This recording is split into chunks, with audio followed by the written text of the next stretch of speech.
फरीदाबाद से हिसार तक बागियों से टेंशन में भाजपा, किन सीटों पर अपनों से ही मुकाबला। हरियाणा विधानसभा चुनाव के लिए गुरुवार को नामांकन का आखिरी दिन था।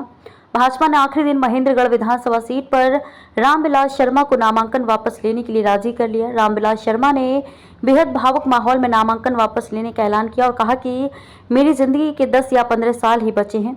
अब मैं पार्टी के झंडे में ही लिपट कर मरना चाहता हूं। मुझे पार्टी से अलग नहीं होना है।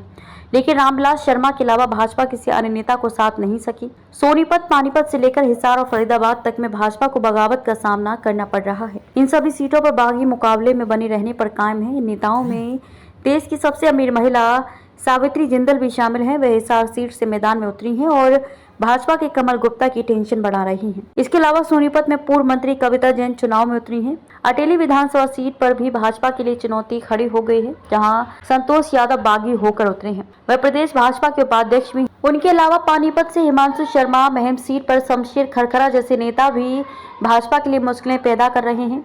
पृथला सीट पर दीपक डार भी पीछे हटने को तैयार नहीं है, तो वहीं हतीन से कहर सिंह रावत मुकाबले पर बने रहने पर अड़े हैं। फरीदाबाद विधानसभा सीट पर नागेंद्र भड़ाना मैदान में बने रहेंगे। इन सभी नेताओं ने भाजपा से टिकट की दावेदारी की थी, लेकिन मौका नहीं मिला तो बागी ही उतर गए।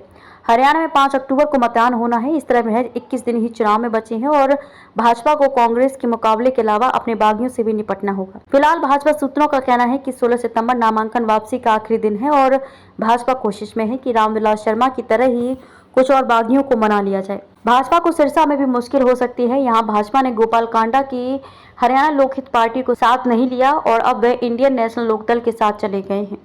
भाजपा इस चुनाव में अकेले ही मैदान में उतरी है और उसका किसी से भी गठबंधन नहीं हो सका। करीब 4.5 साल तक सरकार में साथ रहने वाली जननायक जनता पार्टी अब अलग है। इस तरह भाजपा चुनाव में तो अकेली है ही, बागी भी उसके लिए बड़ी टेंशन पैदा करने में जुटे हैं।